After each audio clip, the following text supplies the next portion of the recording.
नवरात्रीमध्ये अंगात त्राणच नसतं की एखादा नवीन काही पदार्थ बनवावा, खूप सारे पदार्थ बनवून खावेत. सो आज मी झटपट अशी होणारी, जास्त त्रास होणार नाही आपल्याला अशी रेसिपी घेऊन आलेली आहे. घरच्या साहित्यात होणारी ही रेसिपी आहे.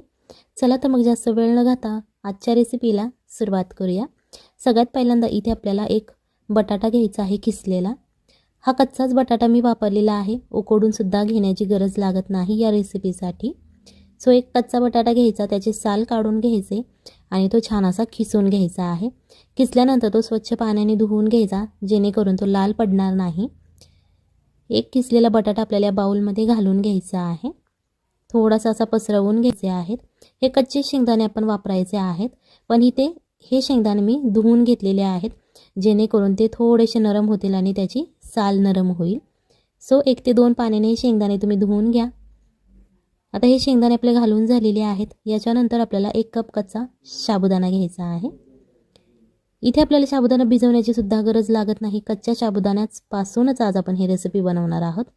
सो हा साबुदाणा सुद्धा यामध्येच आपल्याला घालून घ्यायचा आहे बटाट्याच्या वरती. याच्यानंतर आपल्याला 1 कप कोमट पाणी घ्यायचं आहे. इथे हा मी मोठा कप वापरलेला आहे. सो जो आपल्या घरात नेहमीचा छोटा कप असतो तो जर तुम्ही वापरला तर तुम्हाला 2 कप इथे पाणी घ्यावं लागेल. आणि जर असा तुमच्याकडे मोठावाला कप असेल तर तुम्ही 1 कप घेऊ शकता पाणी. फक्त हे पाणी कोमट घ्यायचं आहे, गार अजिबात घ्यायचं नाही. सो आता हे पाणी आपल्या यामध्ये घालून झालेलं आहे, घ्यायचं आहे, जेणेकरून ते एकसारखं मिक्स होईल आणि पाण्यामध्ये बुडलं जाईल. अशा प्रकारे हे पाणी आपल्याला इथे घ्यायचं आहे. पाण्याचं प्रमाण लक्षात ठेवण्याची इथे गरज लागत नाही. फक्त एकच गोष्ट लक्षात ठेवायचं की हे सगळं छान असं पाण्यामध्ये बुडलं पाहिजे. व्हिडिओ आवडत असेल तर व्हिडिओला लाईक करा आणि जर चॅनलवर नवीन असाल तर चॅनलला सबस्क्राईब करा. हे आता आपल्याला 10 मिनिटासाठी असं झाकून ठेवायचं आहे. आणि जर तुम्हाला व्हिडिओ आवडत नसेल तर तुम्ही डिसलाईकसुद्धा करू शकता आणि मला कमेंट करू शकता. यानंतर आपल्याला एक मिक्सरचं भांडं घ्यायचं आहे. त्यामध्ये 1 ते अर्धा चमचा तुम्ही जिरे घालू शकता. त्याच्यानंतर आपल्याला तिखटपणा येण्यासाठी 3 हिरव्या मिरच्या घ्यायच्या आहेत. जर तुम्हाला जास्त तिखट आवडत असेल तर तुम्ही मिरचीचं प्रमाण वाढवलं तरीही चालेल. आणि जर तुम्ही तुमच्या लहान मुलांसाठी ही रेसिपी बनवत असाल तर मिरची एकदम कमी प्रमाणात वापरा, जेणेकरून त्यांना तिखट लागणार नाही. इथे आपल्याला एक आल्याचा तुकडा घ्यायचा आहे आणि तो चाकूच्या मदतीने बारीक असा चिरून घ्यायचा. जर तुम्हाला आलं जास्त आवडत असेल तर तुम्ही इथे 2 तुकडे आल्याचे वापरले तरीही चालेल.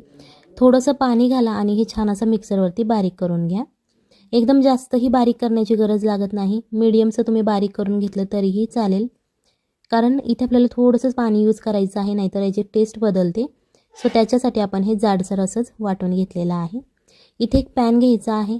या पॅनमध्ये आपल्याला 2 चमचे तेल घालायचं आहे. जर तुम्हाला तूप किंवा बटर आवडत असेल तुम्ही ते घातलं तरीही चालेल. तेल गरम झाल्यानंतर आपल्याला अर्धा चमचा मोहरी घालायची आहे. इथे एक टीप आहे, जर मोहरी तुमच्याकडे उपवासाला चालत नसेल तुम्ही स्किप करू शकता. यामध्ये थोडंसं जिरं घातलं तरीही चालेल, अर्धा चमचा फोडणीसाठी. आणि जो आपण मसाला तयार करून घेतलेला आहे तो घालून घ्यायचा आहे. अर्धा चमचा लाल तिखट घालायचा आहे.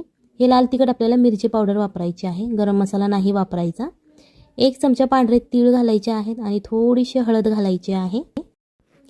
आता हे आपले मसाले घालून झालेले आहेत. आता हे छान असं आपल्याला मिक्स करून घ्यायचं आहे, जेणेकरून आपण जे मसाले घातलेले आहेत ते छान असे शिजले जातील आणि चवसुद्धा खूप छान येईल. 1 कप आपल्याला दही घालायचं आहे आणि हे दही घालताना लक्षात ठेवा की हे छान असं थोडंसं फेटून घ्यायचं सुरुवातीला, नाहीतर त्याच्या गाठी गाठी तयार होतात दह्याच्या. आणि जेव्हा आपण असं गॅसवरती दही मिक्स करत असतो एखाद्या कोणत्या पदार्थामध्ये तेव्हा गॅस बारीक ठेवायचा आहे, जेणेकरून तुमचा हे जे आपण दही घातलेलं आहे ते फुटणार नाही. एकदम हाय फ्लेमवरलं होतं त्याच वाटीने आपल्याला 2 कप पाणी घालायचं आहे. अशा प्रकारे आता आपलं 2 कप पाणी घालून झालेलं आहे. याची सुरुवातीला एक उकळी काढून घ्यायची आहे, जेणेकरून आपण जे मसाले घातलेले आहेत ते छान असे शिजले जातील. नवरात्रीमध्ये उपवास असतो आपला, त्यामुळे आपल्या शरीरात त्राण बिलकुल नसतं, तेव्हा एक्स्ट्रा काही करून खाण्याची अजिबात इच्छा नसते. तेव्हा हा पदार्थ तुम्ही बनवू शकता. इथे अर्धा ते 1 चमचा लाल तिखट घालायचं आहे, पण इथे लक्षात ठेवा की इथे फक्त तुम्हाला मिरची पावडर यूज करायची आहे. याच्यानंतर आपल्याला एक उकडलेला बटाटा घ्यायचा आहे आणि हा बटाटा आपल्याला चाकूच्या मदतीने असा चिरून घ्यायचा आहे.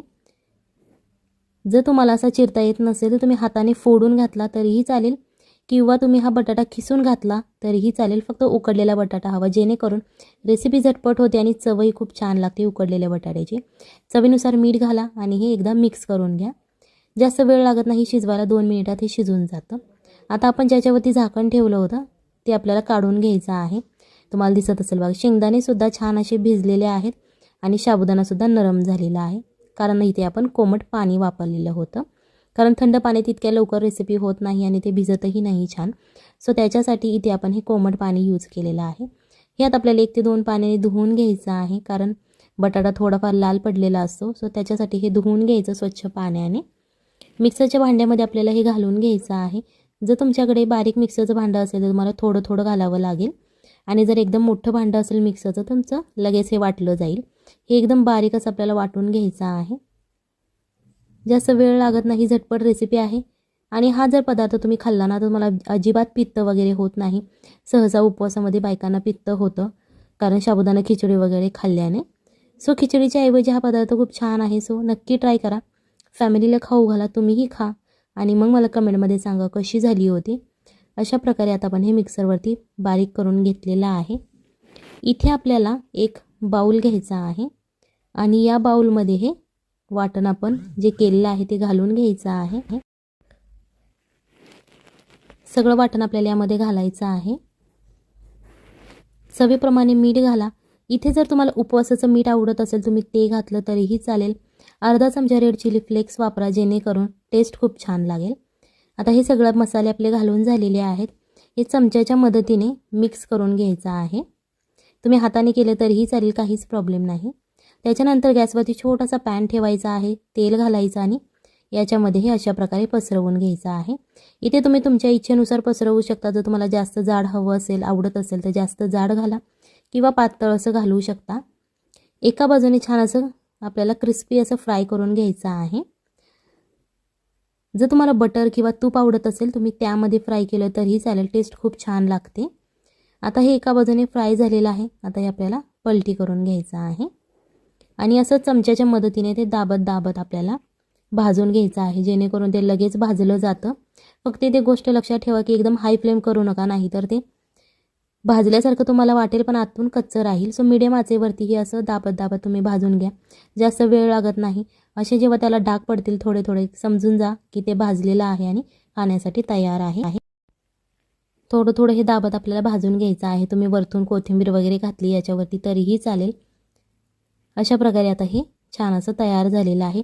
1 वाटी पिठाचे 2 ते 3 असे तयार होतात. मोठी साईज केली तर 2 नक्कीच तयार होतात. अशा प्रकारे आता तुम्ही असं सर्व करू शकता, जेणेकरून खाण्यासाठीही खूप छान दिसतं ते आणि चवही खूप छान लागते. बटाटा असं सर्व करून घ्यायचा. त्याच्यानंतर आपण जे पराठे तयार केलेले आहेत ते तुम्ही सर्व करू शकता. थोडंसं वरतून बटर किंवा तूपसुद्धा घालू शकता, जेणेकरून चव खूप छान लागेल.